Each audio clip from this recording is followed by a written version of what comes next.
హల్లెలూయా. మన ప్రభువైన యేసుక్రీస్తు వారి శ్రేష్టమైన నామంలో ప్రియ సహోదరి సహోదరులందరికీ వందనములు. అందరూ బాగున్నారండి? అనుదినము దేవుని వాక్యమును పఠిస్తున్నారని, ప్రార్థనలో పట్టుదల కలిగి ఉన్నారని నేను విశ్వసిస్తున్నాను మీ అందరిని బట్టి. ఈరోజు జీవాహారము మార్కు సువార్త 5వ అధ్యాయము 41వ వచనము. ఆ చిన్నదాని చేయి పట్టి తలి తాకుమి అని ఆమెతో చెప్పెను. ఆ మాటకు చిన్నదానా లెమ్మని నీతో చెప్పుచున్నానని అర్థము. హల్లెలూయా. దేవుడి వాక్యమును మనందరి కొరకు దీవించి ఆశీర్వదించి మనల్ని ఈ మాట ద్వారా బలపరచునుగాక. సమాజ మందిరపు అధికారి తన చిన్న కుమార్తెను గురించి దేవుడి దగ్గరికి స్వస్థత కొరకు వచ్చినప్పుడు జరిగినటువంటి సందర్భము. ఈ సందర్భము సినాప్టిక్ గాస్పెల్స్ అయిన మాథ్యూ, మార్క్, లూక్ చాప్టర్స్లో మూడిట్లోనూ రాయబడినది. మత్తయి సువార్త 9వ అధ్యాయంలోను, అలాగే లూకా సువార్త 9వ అధ్యాయంలోను ఈ వృత్తాంతం మనకు కనిపిస్తుంది. ఇక్కడ యాయిరు ఈ సమాజ మందిరపు అధికారి పేరు. ఈ యాయిరు తన కుమార్తె గురించి దేవుని యొద్ద మొరపెట్టడానికి వచ్చి ఉన్నారు. అప్పుడే 12 ఏళ్ల నుంచి రక్తస్రావంతో బాధపడుతున్నటువంటి స్త్రీ విశ్వాసముతో ఆయన వస్త్రపు చెంగును మాత్రము ముట్టి స్వస్థత పొందుకున్నది.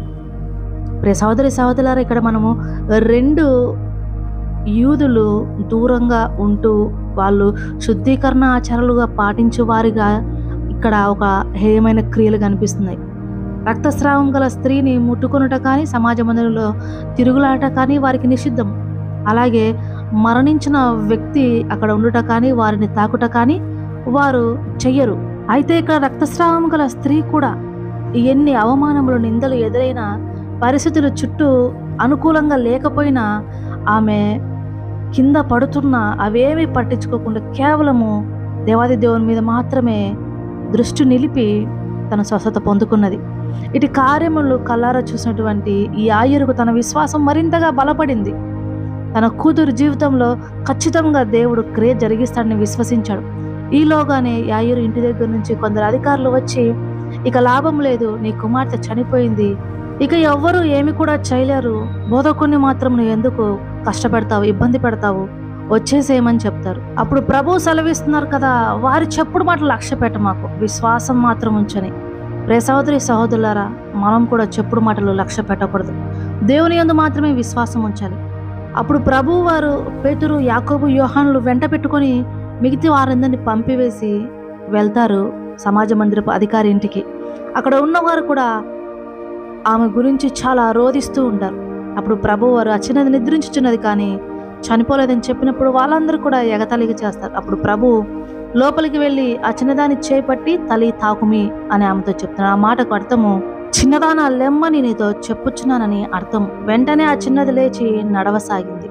అప్పుడు ఆయన వారికి భోజనం పెట్టమని చిన్నదానికి ఆజ్ఞాపిస్తారు. ప్రియ సహోదరి సహోదరులారా, ఈరోజు నీవు ఈ లోకంలో ఎటువంటి పరిస్థితుల్లో ఉన్నా, ఎటువంటి కష్టముల్లో, బాధల్లో, ఇరుకు ఇబ్బందుల్లో, అవమానముల గుండా, ఇరుకు పరిస్థితుల గుండా నువ్వు వెలుచున్నా, ఎంతమంది నిన్ను వెనక్కు లాగే పరిస్థితులు చేస్తున్నప్పటికీ, ఎంతమంది నిన్ను పడగొట్టాలని, అవమానించాలని, నిన్ను పడద్రోయాలని చూస్తున్నప్పటికీ భయపడుతున్నట్లయితే భయపడకండి.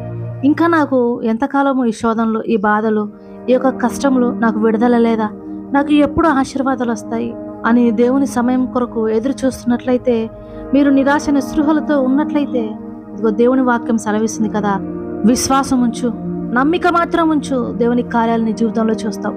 ఇన్ని రోజులు విశ్వాసము లేక, నిరీక్షణ లేక, నమ్మకము లేక నిద్రిస్తున్నటువంటి నీ యొక్క ఆశీర్వాదములన్నిటికీ దేవుడు తలి తాకుమి అని సెలవిస్తున్నాడు. ఆయన దీవెనలన్నింటికీ తలి తాకుమి అని సెలవిస్తున్నాడు. మూయబడిన గర్భమునకు తలి తాకుమి. నువ్వు ఎన్ని రోజుల నుంచి, ఎన్ని సంవత్సరం నుంచి బాధపడుతున్నావో, ఇబ్బందులు పడుతున్నావో, అవమానాలు పడుతున్నావో, ఆ పరిస్థితుల గుండా నీవు బయట పడలేకున్నావో, దేవుడు ఈరోజు నీకు వాటన్నిటికీ ద్వారం తెరుస్తున్నాడు, జీవమును ప్రకటిస్తున్నాడు. మీరు లేచి వాటిని స్వతంత్రించుకునండి. దేవుని సన్నిధిలో జీవముతో ఆయనకు సాక్షిగా నిలవబడండి, బ్రతకండి. ఈ లోకంలో ఆయన కొరకు వెలిగింపబడిన జ్యోతి వలె అనేకులకు నీ వెలుగును ప్రసరింపచేస్తూ, అనేకులను వెలిగిస్తూ దేవుని కొరకు సాక్ష్యముగా జీవించండి. మెండైన ఆశీర్వాదములతో నిండి పొంగి పొరలు పాత్రగా దేవుడు మిమ్మల్ని దీవించి ఆశీర్వదించుగాక. ఆమెన్. కళ్ళు మూసుకొని ప్రార్థనలో ఏకీభవించండి. ప్రార్థన. మహోన్నతుడా, మహాగణుడా, సర్వశక్తిమంతుడా, ఆకాశం మహాకాశములు పట్టజాలని దేవా మీకు వందనాలు తండ్రి. అయ్యా, ఎవరెవరైతే మీ పాద సన్నిధిన తండ్రి వారి యొక్క బాధలన్నీ తండ్రి మీ సన్నిధిని సమర్పిస్తూ మిమ్మల్ని వారి జీవితాల మీద అధికారిగా నియమించుకొని వారి జీవితం అంతా మీకు సబ్మిట్ చేసి మీ మీద ఆధారపడిన ప్రతి బిడ్డను పేరు పేరున దీవించండి, ఆశీర్వదించండి. వారి సమస్యలన్నిటికీ తల్లి తాకుమి అని చెబుతూ ప్రభా, ఈరోజు మీరు జీవాన్ని నింపిన విధానం బట్టి మీకు వందనాలు చెల్లిస్తున్నాను తండ్రి.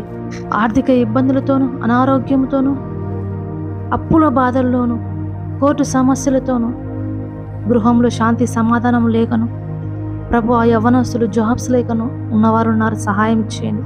ప్రార్థన అవసరం అడిగిన ప్రతి బిడ్డను తండ్రి పేరు పేరున దీవించండి, ఆశీర్వదించండి, సహాయం చేయండి.